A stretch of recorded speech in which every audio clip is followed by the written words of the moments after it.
Me and Ronnie were together for 15 years, and he was my best friend, and he was the love of my life. I almost feel like that he's not gone. Like, I'm still waiting for him to call me.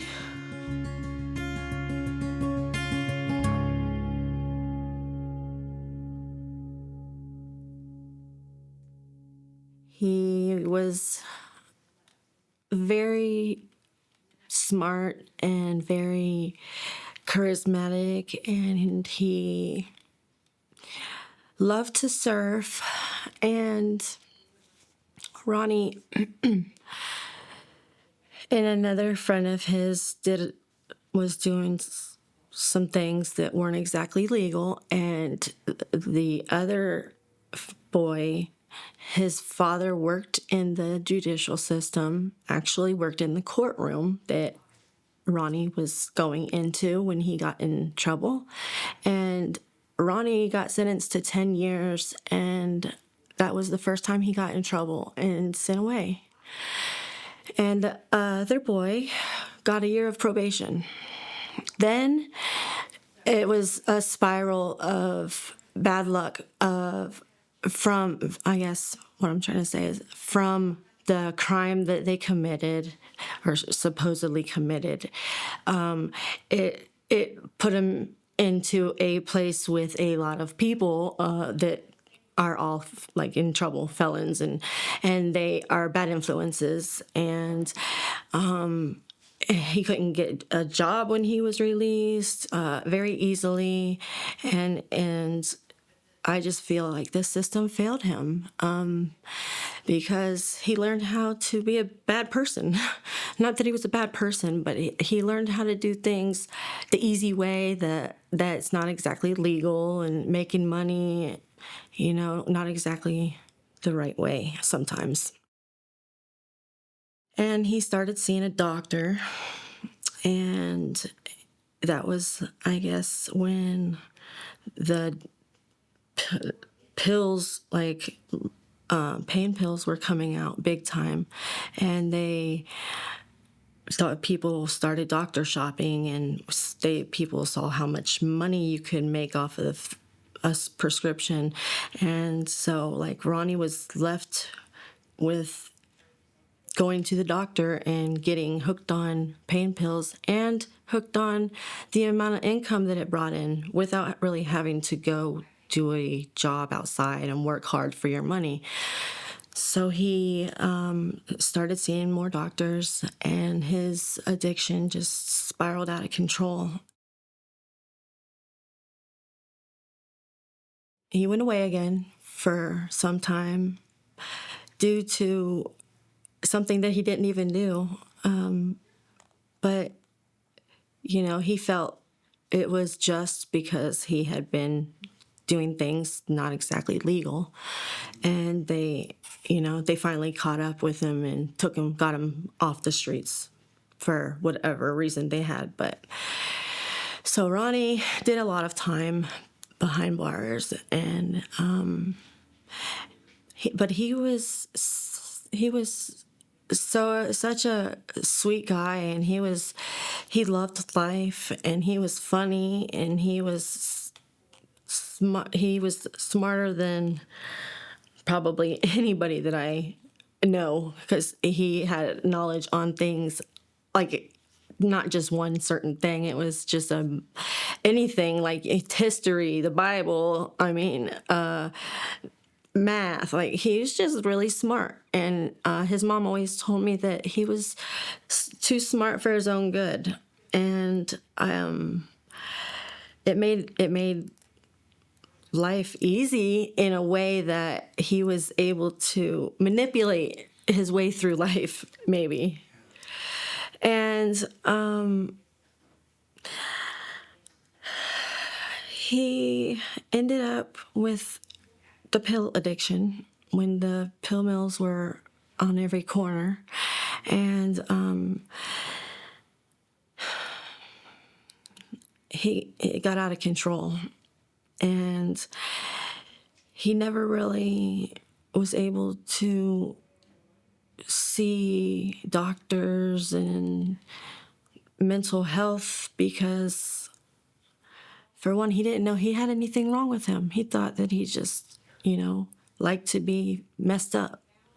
And it took me a long time to even realize that he had some deep depression. And I could kick myself for not seeing that before I did, because I would have tried to get him help way before I did. But anyway, so he was pretty much hooked on pills, going to jail, going to prison, and going to be sick. He was not looking forward to that. And so he went on a wild goose chase with the law, and they ended up finally catching up with him and taking him. And he started buying, so he went away, and he was able to get drugs in prison, more drugs than what you would think. I think that with the way that people talk and the way that people think about prison are totally opposite. Like when it comes down to being able to get drugs and doing, a lot of it's that place is, it's just flooded with drugs in prison. And so he was getting messed up while he was locked up. And he didn't know why he liked to get high. And I believe it's because he didn't like feeling the feelings he felt. And he had a very sad upbringing with some things that happened in his family life. I didn't know him when he was young, but I've heard many stories. And he lost his father to suicide, and he was 14, and that really did a number on him because his family completely disowned Ronnie and Ronnie's brother and mother because his dad committed suicide.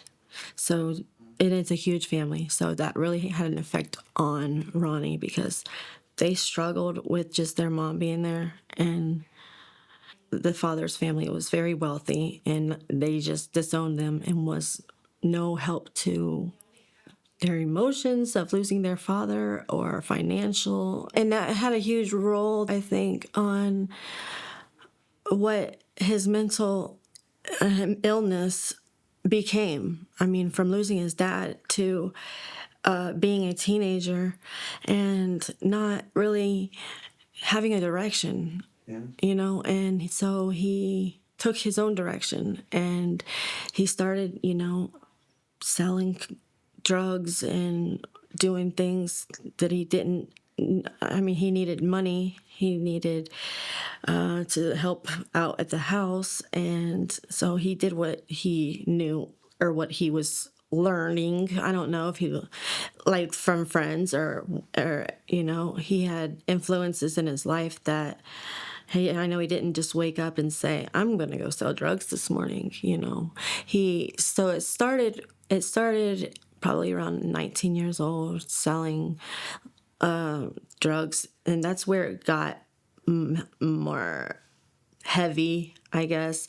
He dabbled when he was younger with different things, but when he started selling and the supply was there, it was just, it just took him for a ride.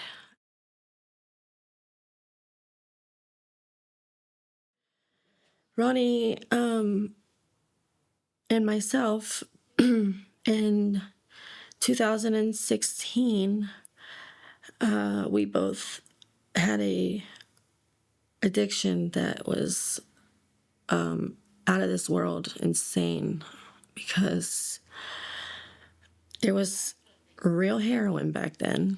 And I had started in about 2010 with the doctors. We met in 2008. Ronnie was pretty fresh out of prison.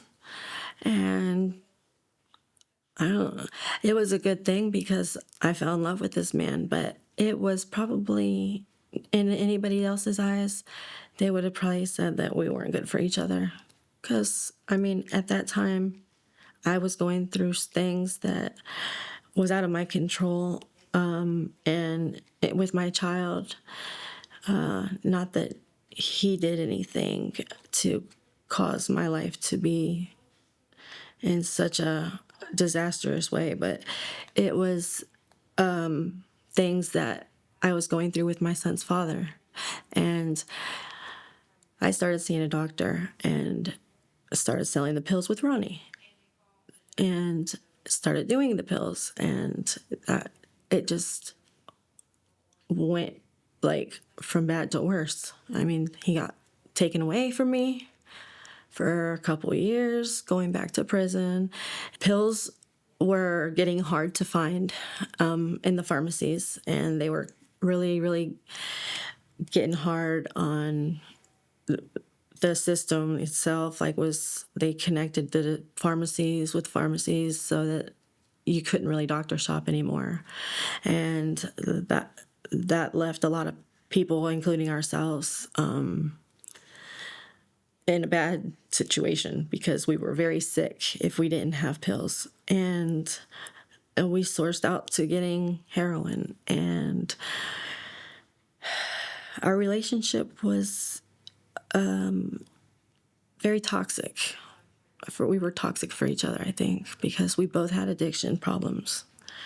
We were hooked on a very expensive habit, and he went to prison, and while he was in prison, I just had enough. And so I got clean. I went to rehab, and I got on Vivitrol, and it changed my life. And I begged for Ronnie to do the same when he got out, to get on the Vivitrol. I know, because in prison they don't have any kind of rehabilitation. And so he's not learning to fix his problem there. He's learning how to consume more drugs or sell more drugs or figure out an easy way that he's going to make up for time. That's another thing that he always felt that he needed to do from the time that he lost on being in prison. But he was buying Suboxone from people in the prison. And Suboxone is a pain. I mean, they use it for pain, and they also use it for detoxing, for withdrawals. And the withdrawals wasn't the reason that he was getting Suboxone in prison, because he had already been through withdrawals. He was taking the Suboxone the strips, and getting high on them. And I didn't know that that was a thing until he explained it all. And I just couldn't believe that you could you could actually get high off of a drug that you're trying to get off of. And it's the same type of high. It's just very, very difficult for me to understand, because when you're withdrawing and you take it, you're not getting that high. Anyway, so he was hooked on Suboxone when he was released from prison, and I wasn't aware of that until he got out. And he said that he needed it. He needed it in order to work. He needed it in order to be a functioning human being. because he knew he had addiction issues. And it was keeping him from going on out in the streets and buying dope. And the dope, by the time he got out of prison, had changed drastically. And heroin wasn't really what people are buying and what they were wanting to get. Like that's what they wanted to get, but that's not what they were getting. And Ronnie got out thinking he could beat this Suboxone thing, because I was on to him pretty hard about getting clean or getting off of that, because I knew what it was doing to him. He's substituting it for another addiction. So he went behind my back and he started buying heroin. Well, what he thought was heroin, and buying fentanyl. And I didn't know it was going on. And I mean, very, very shortly after I think that he started is when I found out, because I had come home from work a little late one day, than what I was normally supposed to be getting to the house. I had talked to him around 4:30 in the evening and told him I was running late, and he sounded perfectly fine. Our conversation was normal, and we hung up the phone, and I got home around 6:30, and I felt an eerie feeling when I got to the house, because it just wasn't left the way it normally. It wasn't. I wasn't pulling up to the house the way that it normally was. He's normally in the garage working on shaping his surfboards, because that was his thing that he always wanted to learn how to do, is make his own boards. And he wasn't there, and the house was all like closed up. So I walk in and I'm like, babe, I'm home, and he doesn't respond.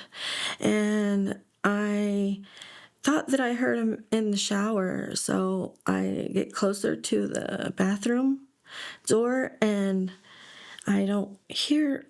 Like I tell him again I'm home, and he don't respond, but I hear the water running, and my heart just sank, and I had a really bad feeling.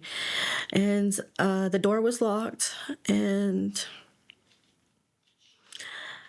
I tried to tear the door down. That's what I tried to do, because I got it unlocked, and then when I got it unlocked, it wouldn't open, because the drawer in front of the door was open, and I had like 2 inches of space to be able to see him laying there in the bathroom floor. I couldn't see his face, but I heard this noise coming from him, which was like a snoring sound, but he never snored like that.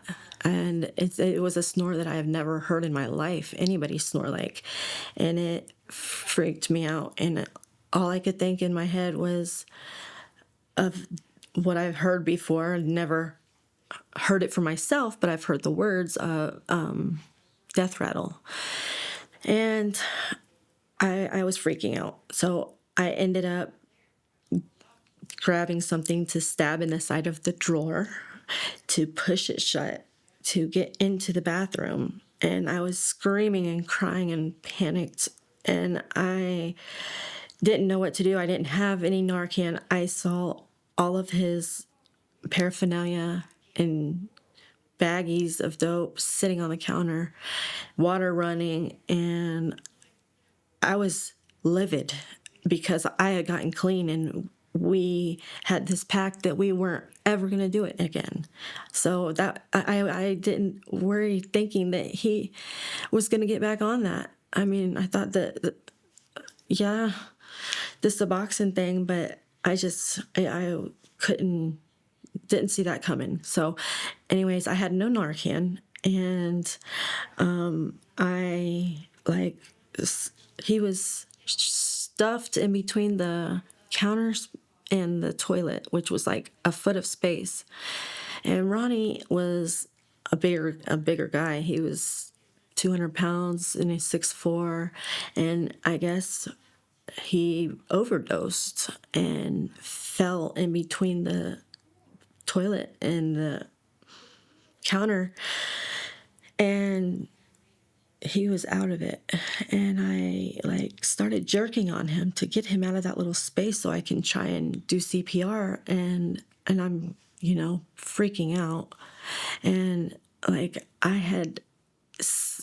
he had no shirt on. So I had smacked his back really, really hard. And then grabbed his arm and just violently shaking. And finally, his eyes just opened and he looked at me and he was not aware of what was going on. He was so confused and he was almost like, what was I doing to him? Why am I acting like a fool? That's probably what was going through his head. But anyways, I didn't have to call 911. Because I was there for the rest of the night, and I definitely kept close tabs on him, and it put a lot of strain on our relationship from that point until 2023. So that was close to probably 2021. So from 21 to 23. He ended up getting really, really deep into the fentanyl. He had lost a family member, and I think that this is where it started. Was he found out that he was getting this inheritance that he was not expecting, because it came out of the sky. From his dad's family, and he hadn't talked to them in 25 or 30 years, because his dad passing. So his uncle had passed away and had no will, had no kids, had no wife. So what he had was going to be split amongst his parents and siblings, which his parents were both passed already. So his siblings got that, and Ronnie and his brother inherited their father's portion. And the uncle that passed was pretty well off. I mean, he was Ronnie's, as a kid growing up, looking at his uncle, he thought of him like a hero. He was a bodybuilder, and he was in, I think, a couple movies, and he won some championships. And Ronnie wanted to be that, just like his uncle. And anyway, so he thought he was getting a large amount of money, and so he started kind of flaunting that, and he just totally unsure of what he was going to be getting, but he knew his uncle had done pretty well for himself. So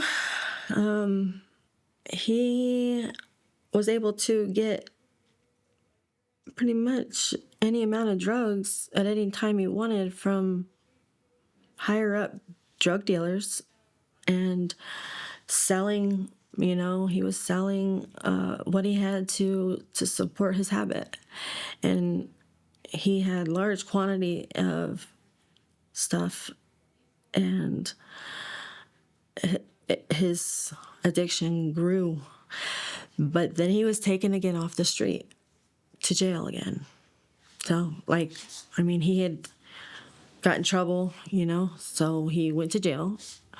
and he bonded out, and then he went to jail again a month later, and then he begged for a bond and told the judge he was going to go to rehab, and she gave him one, and the state attorneys were not happy with her for doing that. And so they filed a motion and revoked his bond. So he went to detox like he told the judge he was going to do, but he ended up having to leave detox because he found out that the state attorneys had filed this motion to revoke his bond. So he went to the court hearing and begged and pleaded with the judge, and the judge wasn't hearing it, and they took him to jail. Well, meanwhile, while waiting to go get transported from the courthouse to the jail, the bailiffs shot him in the back with ketamine in his tailbone area, and it almost killed him. And he was in a coma for too long. I don't know, 3 weeks. And I had no idea that had taken place. So the day he had court, I had waited for his phone call, and he never called. And I started getting phone calls from, friends of his, trying to find out what happened in court. And I had no answers. And it started just to eat at me, as the time went on, where is he at? And so I started calling myself to the jail, and they said he wasn't there. And I was I was so confused. I didn't know what was going on. I started calling hospitals, and the hospitals told me that they had nobody there by that name. And it was it was a nightmare. It was a nightmare because for 3 weeks I didn't know. And when he came out of the coma and they took him to jail, he was able to make a phone call to me. And apparently, from what I've learned, which the story is still not completed, I don't know all of the information, but I found out months later, while trying to get him a bond, while he was sitting in jail and going to court several times, the bailiffs finally testified in court at a bond hearing and told the courts that they had shot him in the back with 4 times the amount of ketamine that anybody his size should get. And he didn't even know that. He thought that he was put into a coma to detox, a medically induced coma to detox. That's what he was told while he was in the hospital. Well, while he was in the hospital, since he was now incarcerated in the hospital, he was shackled and handcuffed to the bed and in a coma and unable to turn himself. So where they shot him, he got a bed sore, in his tailbone area. And he wasn't eating, obviously, if he was in the coma. So he had lost a lot of weight. And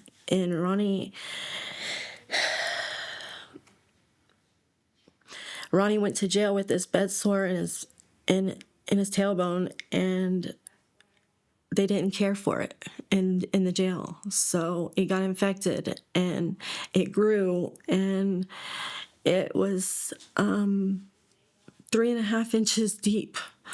You could see his spinal cord.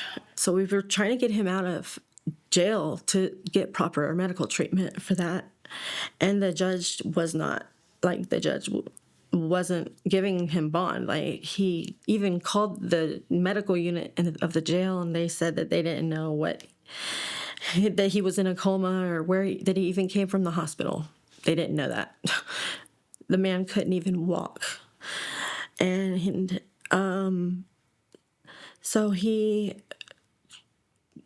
had a paid attorney that really fought for him to get out of jail. And finally, the judge had told him that he could bond out, but he had to go to rehab. And Ronnie bonded out, and he went to rehab. And he paid for all of that, which was very expensive, out of his inheritance that he got.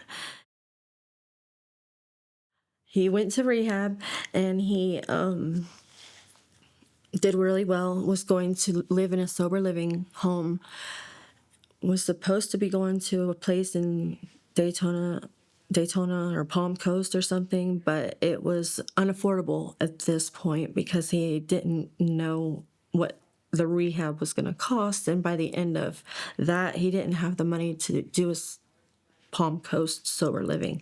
So he had a therapist at this rehab that he went to that helped him find a sober living to go to, because that was part of the court stipulation that he did. And it was out in California, and she was able to get him like a grant to pay for it. And so he was looking forward to going there. But because of him not going to the one in Palm Coast, the attorney had to get it approved from the judge that he was able to go to California into this sober living, because it was so far away, and the state didn't want to let him go. And so it was like a fight going back and forth to court to get him approved to go to this sober living. Meanwhile, he's sitting, not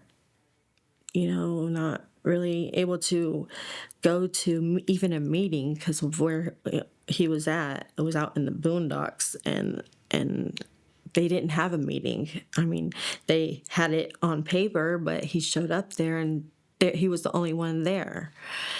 So this was in North Florida.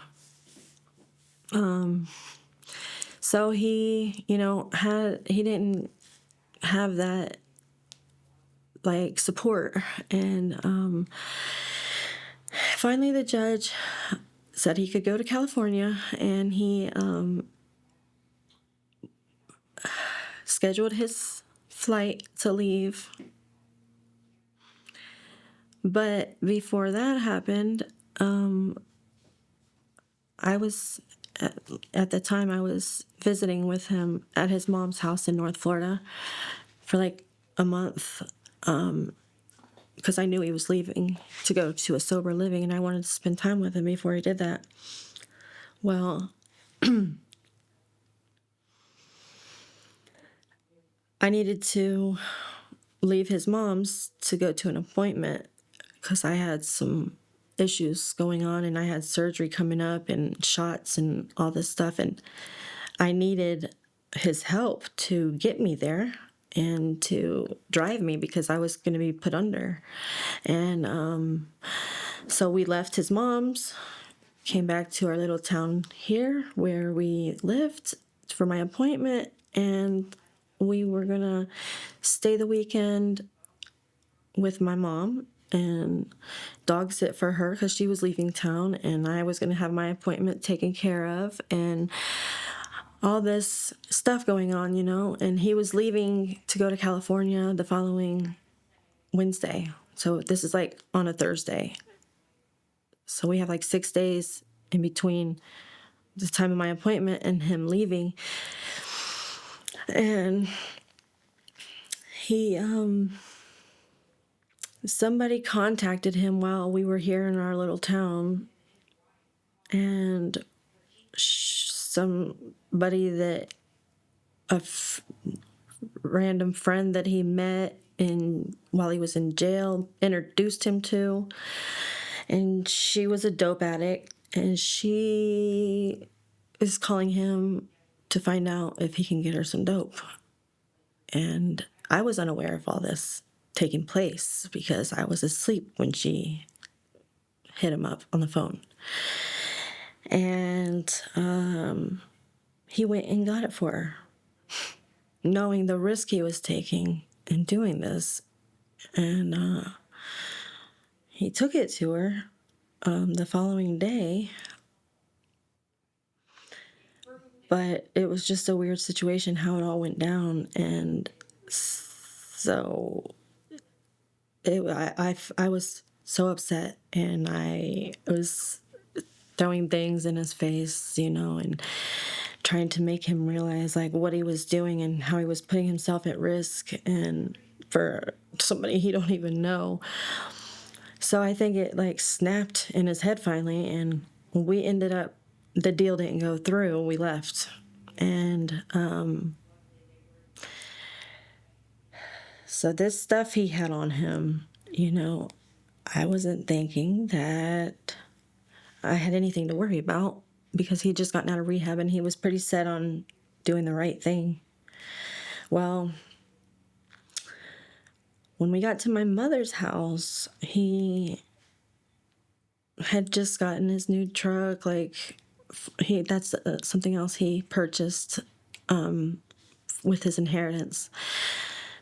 It was not a truck, it was an SUV, but that was his pride and joy. He was outside at my mom's cleaning the rims and shining it, waxing it up, and it was a nice car. It was like a big old Mercedes SUV, but he didn't have a license to even be driving it. And I asked him for help, and I knew he didn't have a license, but I wasn't expecting for him to be driving all over. Like, I was driving his truck up until I had my appointment. For him to drive me home, I didn't have anybody else. So I didn't think, though, that I had much to worry about until we were eating at my mom's. We had a good day. We had been shopping, getting him some clothes for rehab, not for rehab, for the sober living house, and he took off. He left my mom's and didn't tell me he was leaving. And he didn't answer my phone calls or my texts, but he was reading them. And I was blowing him up, because I knew, you're not supposed to be driving. If you get caught driving, you are really they're going to throw the key away when they get with you. If you get pulled over, they're going to, either take him to jail and just do what they want with him. And so I'm blowing him up on the phone, and he's not answering. And so I panic, and I ended up not hearing from him for the rest of the night. He was reading my messages because it showed on my phone that he was reading them, but he didn't respond to them. So the next morning came around, and I woke up, and he still wasn't home. And I just had this horrible feeling.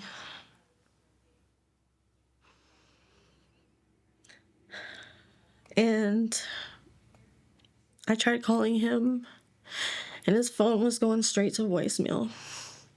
And so I thought he'd been picked up by the law, because that's what has happened in the past. And I was so far off, because that's not what happened. And I wish it was. As mean as that sounds. Because I never did talk to him again. And I got into his Google account, and I tracked his timeline on maps, and I saw every place that he went to, and the last place that his phone was pinging was in a town that we don't go to. It's down south of here, and it was at Walmart. and he's not a shopper. So, like, I didn't know what was going on. I called Walmart and I said, did something happen today? Like, did somebody get in trouble for shoplifting? Or, I didn't know because his phone was going straight to voicemail. I called the jails. He wasn't there. I was reaching, like, I was on a blank, mission to find him. And they said, no, nothing happened. So, like, I was able to get the girl's number who wanted this shit, the dope. And I called her, and because I saw that he went to her where she was the day before to drop off the stuff. So he went back over there. And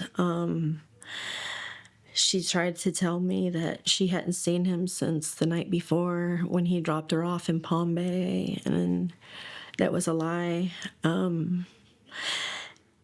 because they wouldn't have been in the where she was staying prior to where he went to. They wouldn't have been in that area if she wasn't with him, because that wasn't his normal spot to go to. But anyway, so I was on the phone with his mother, and I had pulled up on his timeline on a different app or something, his location, and I pulled a satellite view on it, and it was in an industrial area, and that's not somewhere where my boyfriend hung out. He was there for a long time, and that's the last place and I guess his phone must have died from there, because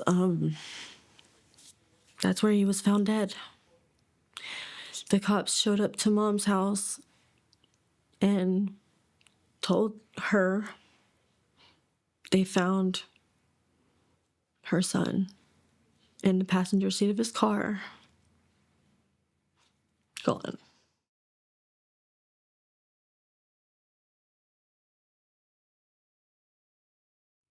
They said that it was going to be investigated as a homicide because the way he was left.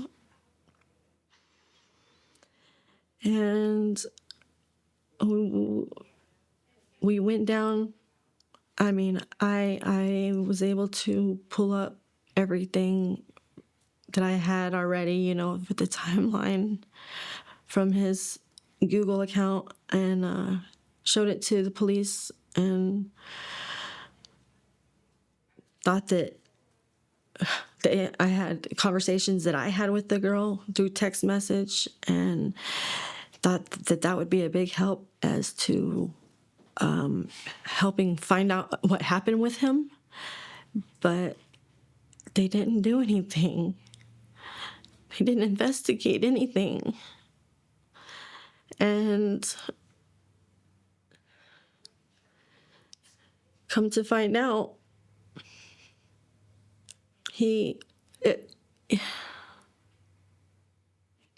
weeks and weeks after have gone by, and an autopsy report come back, we were able to see what was in his system, and he had a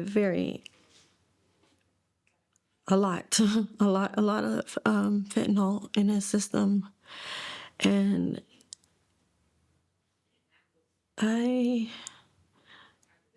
don't believe that Ronnie knew he was doing fentanyl. If he did, he wouldn't have done as much as he had in his system. So the story is still very questionable as to what exactly happened, because all I know is he was with some girl and her boyfriend, and they rode around in his truck. The night that he left me at my mom's, they went through the hospital parking lot at one point, and I think they knew something was wrong, and they didn't know what to do. So they dumped him off in an industrial park. like a piece of trash.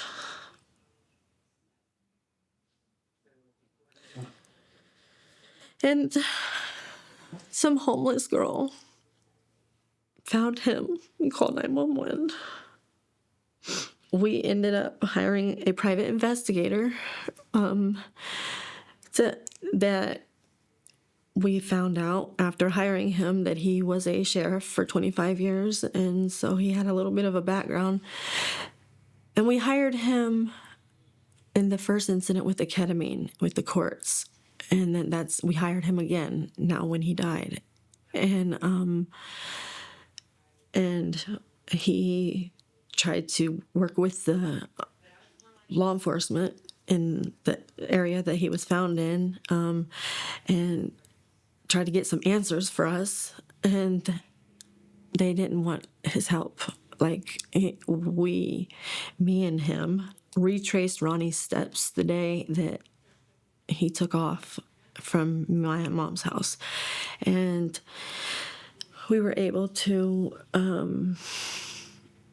get footage from the gas station that they went to, and he never got out of the vehicle, and someone else was driving his vehicle, the boyfriend of the girl. And so I believe Ronnie was dead when they dropped him off. And they both said, because we've done interviews with the people, not the cops. The cops didn't do anything. Me and the private investigator went to the house that they had pulled up at. Ronnie never got out of the vehicle, according to the girl that lived at the house. And they left with him and dumped him like a block down the road, and didn't call 911, just left him there. Windows rolled up. Knew he was going to rehab or to the sober living. He was looking forward to that so much. Because, like I said, he loves to surf, and he was going to be right on the beach in California. I feel like the system has just failed him tremendously. In many situations in his life, they failed him. And he was left in a homeless camp. Like, people were camping out in this area, and then not even investigated. And I have the proof written in the documents that I gave them, and they're walking the street. The boyfriend and the girl are walking the street to this day. So our relationship in those last couple of years was pretty rough, and it kills me because I did everything in my power to try and keep him from going back to prison, not thinking that Ronnie was going to be dead and I'd have to give this story. Never in a million years. Ronnie he had saved so many lives. He saved my own life on more than one occasion. And for someone just to ditch him, like dispose him like that, just disgusts me, and it just makes me so mad, so sad. How are you doing now? I'm having a hard time still, because I don't have answers I'm never gonna get, I guess. And nothing happened to these people that left my boyfriend dead.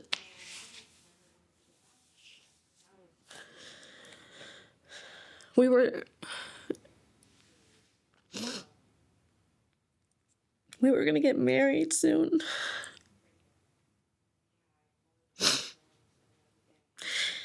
And Ronnie was always not wanting to get married. Like, that was never a plan of his. And I think that after him going to rehab, I mean, we had been together for so long. Like, he knew I wanted to get married, but his thing was never to be married, be a bachelor his whole life or whatever. But he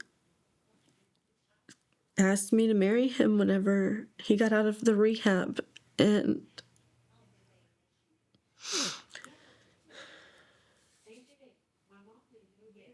I don't know. I'm not doing great. I mean, mentally, because